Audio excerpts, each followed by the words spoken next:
अब हम बात करेंगे, अगर जिन लोगों की कुंडली में शुक्र गुरु 8वें में होते हैं, उनको क्या क्या कष्टों का सामना करना पड़ता है। जैसे हमने क्लास के शुरुआत में ही कही, भाई पिता से रिलेटेड कष्ट हो सकता है, पिता से वो दूर रह सकता है, हो सके पिता की सेवा करने का उसे मौका ना मिले, क्योंकि पहले ही फरमान है कि भाई आप अपनी जन्मभूमि छोड़ करके दूर चले जाओ, अपने पिता से दूर चले जाओ।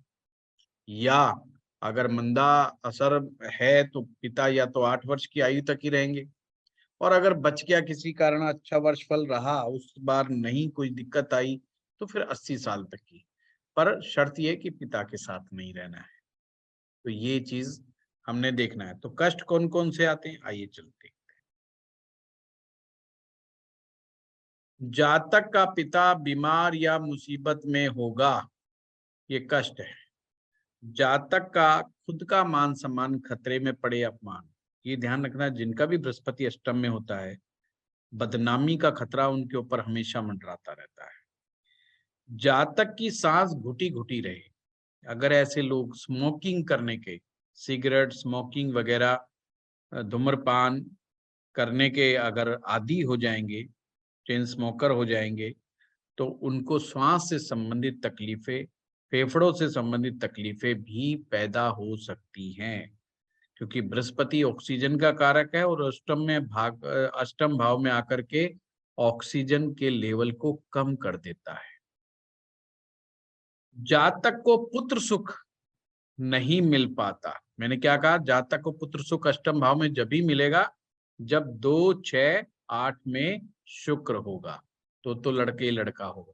नहीं तो ऐसे लोगों को या तो लड़का नहीं होता, लड़का हो जाए तो लड़के के सुख में कमियां रहती है।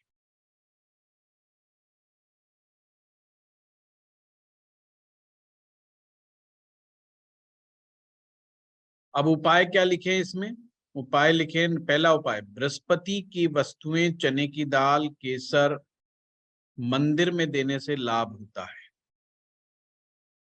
और जातक को अपने घर में मंदिर नहीं बना के रखना है, अपने घर में जातक को मंदिर नहीं बनवाया। जैसे सप्तम भाव के बृहस्पति में आया था कि जातक अपने घर में मंदिर ना बनाए, मंदिर बना करके वहां सेवा ना करे, ऐसे ही अष्टम में भी आया है कि मंदिर ना बनाए। अगर बदनामी का, अब बड़े ध्यान से सुनना कि राहु की वस्तुएं कब प्रभावित करनी है, अगर उसके बारे में गलत अफवाहें फैल रही हों, इसका बृहस्पति 8वें में है, और उसके बारे में यदि गलत अफवाहें फैल रही हों, गवर्नमेंट से रिलेटेड कोई परेशानियां आ रही, कोई इनकम टैक्स से रिलेटेड, जीएसटी से रिलेटेड कोई परेशानी आ रही हो, तो ऐसे में राहु की वस्तुएं जैसे नारियल है, जौ है, रांगा है,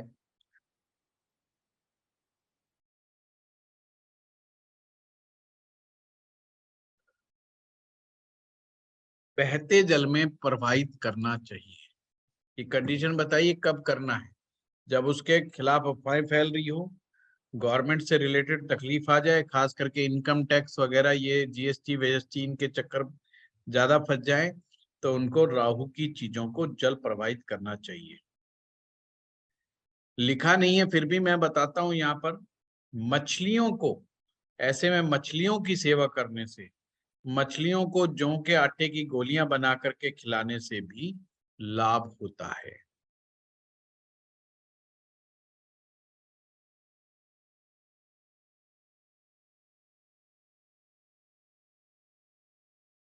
और यदि कुंडली में दूसरे भाव में, 5वें में, 9वें में, 11वें में, 12वें में अगर बुध ग्रह आ जाए, तो बुध का इलाज करना बहुत जरूरी है, क्योंकि वहां पर बैठ करके बुध गुरु को मंदा करेगा। तो उसका इलाज करने की क्या है, एक तो स्टील का बिना जोड़ का छल्ला धारण करना है, स्टील का बिना जोड़ का, जिसमें जोड़ लगा हुआ ना हो, वो छल्ला धारण करना है। सर कौन सी उंगली में? ये सर या तो रिंग फिंगर में या सबसे छोटी उंगली में? कनिष्ठ का ठीक है सर। या अनामिका? सर बुध दूसरे, 5वें, 9वें, 11वें, 12वें में हो तब ना? जी जी जी, जब जब। हाँ जी।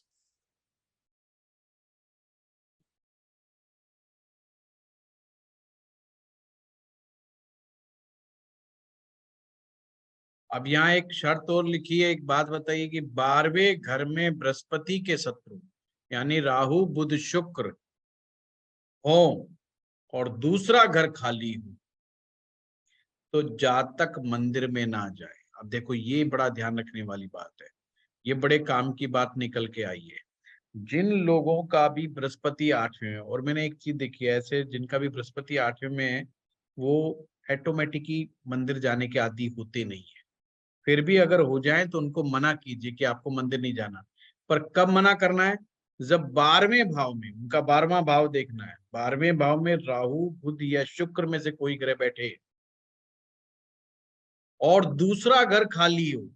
दूसरा घर कौन सा होता है? मंदिर का होता है, मंदिर का स्थान होता है। वहां पर कोई ग्रह नहीं बैठा होना चाहिए और 12वें में राहु बुध शुक्र बैठा हो तो ही मंदिर में जाने से मना करना है, वरना नहीं। केवल बृहस्पति को 8 में देख करके ही मना नहीं करना।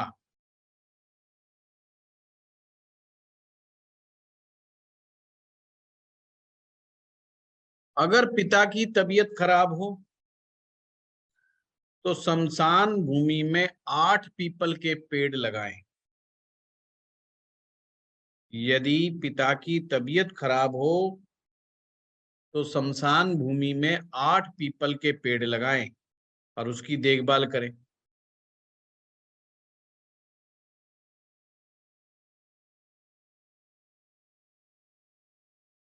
और पीला रंग का सूत भी अगर पीपल पर लपेटते हैं वो भी शुभकारी होता है।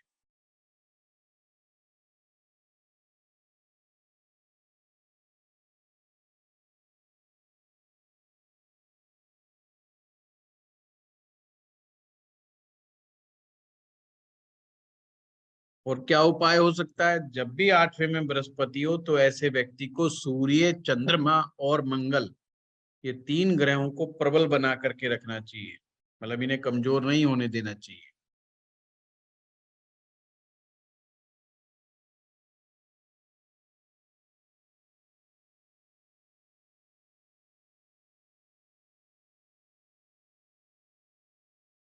जिन लड़कियों की, अगर लड़कियों की कुंडली में, ये लिखा नहीं है, मैं अपनी तरफ से बता रहा हूँ, 8वें भाव में बृहस्पति होता है, उनके विवाह में बड़ी दिक्कतें आती है, विवाह में बड़ी परेशानियां होती है, शादी की बात नहीं बन रही होती है, शादी अटक जाती है और आफ्टर मैरिज भी उनको मैरिज में दिक्कतों का सामना करना पड़ता है। और ऐसे लोग अक्सर ये कंप्लेंट करते हैं कि हमने कई उपाय करे परंतु रिजल्ट नहीं मिला। तो उन्हें कम से कम एक बार जरूर चाहिए कि वो शमशान भूमि में 8 पीपल के पेड़ लगवाएं और शमशान भूमि में लड़कियां ना जा सके या व्यवस्था ना बने तो वीरान भूमि, वीरान कहते हैं कोई जंगल साइड में, कोई जहां पर बहुत कम लोग आते जाते हों, जंगल साइड में पीपल के पेड़ लगवा सकते हैं।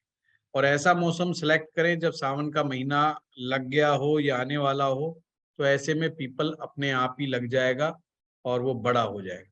जैसे जैसे पीपल बड़ा होता जाएगा, जैसे जैसे पीपल में बढ़ती होती चली जाएगी, उसके दोष समाप्त होने लगेंगे, विवाह संबंधी प्रॉब्लम भी कम हो जाएगी। और सर अगर एजुकेशन में प्रॉब्लम हो तो? एजुकेशन में प्रॉब्लम अगर बनती है तो ऐसे के अंदर पीपल के पेड़ पर बच्चे को कहें कि वीरवार के दिन आप सफेद रंग का जो सूत होता है इसको या तो हल्दी से पीला कर लें, या पीला बना बनाया मिल जाए तो अच्छी बात है, नहीं तो हल्दी से भी पीला करके उस सूत को हल्दी लगा करके, कहने का मतलब है उसकी बाद 7 परिक्रमा करवाएं।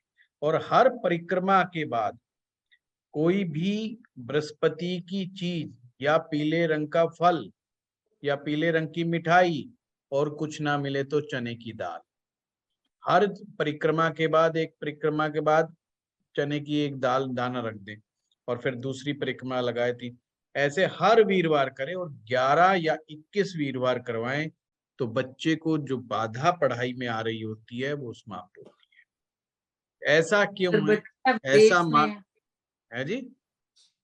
बच्चा विदेश में हो तो वो विदेश में पीपल का पेड़ लगाना पड़ेगा जी, वो ढूंढना पड़ेगा, इसमें हम क्या कर सकते हैं। सर कितनी कितनी परिक्रमा बताया? 7 अगर विदेश में बच्चा है सर बच्चों को पढ़ाई और आप करना ये लगे उपाय नहीं कर सकते, तो फिर ऐसे में चंद्रमा और सूर्य की मदद लेनी होगी। ध्यान से समझिए, चंद्रमा को प्रबल बनाना पड़ेगा। और चंद्रमा को प्रबल बनाने का उपाय ऐसे में क्या होगा? ऐसा बच्चा जो भी बाहर पढ़ रहा, अपनी माँ से चांदी की डिब्बी में जो बासमती चावल हो, और उन चावलों में से कोई भी चावल टूटा हुआ ना हो, ये ध्यान रखे। चाहे थोड़े ही रखे पर बढ़िया एक एक दाना छाट के रखे। जैसे वो एक ऐड आती है ना जिसमें परेश रावल कहते हैं कि एक एक दाना हम बड़ा चुन करके डालते हैं, तो वैसे ही उसको चुन करके डालना है। और वो चांदी की डिब्बी जिसमें चावल हो बासमती, अपनी माँ के हाथ से ले ले और अपने पास सदा रखे, या अपनी माँ के हाथ से चांदी की अंगूठी में मोती जड़वा करके माँ उसे गिफ्ट करे, अपने पहनाए अपने बच्चे को, तो भी ये उपाय कारगर होता है। और क्या कर सकता है ऐसा बच्चा? 25 किलो तो चावल चंद्रमा की बोरी। 12वें घर में हो, 12वें घर का चंद्रमा नहीं कहा 12वें घर भगवान, मैंने नहीं 12वें घर अगर का नहीं चंद्रमा कहा। 12वें का हो, कहीं पर भी हो, चाहे मैं ये उपाय बता रहा हूं, अगर पढ़ाई में दिक्कत आ रही हो। ठीक है तो सर। बारिश के पानी से नहाने नहाने का भी बताया था ना? सुषमा जी नहीं बताया, मैंने अभी नहाने की बात ही नहीं करी है ना। आज नहाना, आज नहीं नहलाएंगे, सर्दी हो रही है तो आज नहीं हमने नहाए। चंद्रमा को बढ़ाने के लिए बताया था ना कल। बताया तो कल की बात कल गई है ना, वो पानी बह गया। अब नया नया चीज आएगी है ना। तो 25 किलो कम से कम पैकेट बना लें चावलों का और उसे अपनी रसोई के अंदर रखें तो ज्यादा अच्छा है। और नहीं तो उत्तर पश्चिम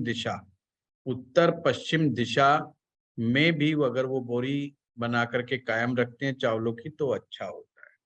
सूर्य के लिए गायत्री मंत्र का जाप, नित्य गायत्री मंत्र का जाप, ये मैं उनके लिए बता रहा हूँ जो विदेश में है, जो कहते हैं हमसे बृहस्पति का नहीं होगा, ये उनके लिए उपाय है। तो सूर्य और चंद्रमा को बल प्रदान करके भी बृहस्पति से आशीर्वाद लिया जा सकता है, बृहस्पति को शुभ बनाया जा सकता है, बाधा को कम किया जा सकता है। हाँ, वो बात अलग है कि और उपाय जब बनेंगे जब पूरी कुंडली देखी जाए, क्योंकि चौथे भाव में अगर कोई पाप ग्रह होगा तो उसका भी उपाय करना पड़ेगा।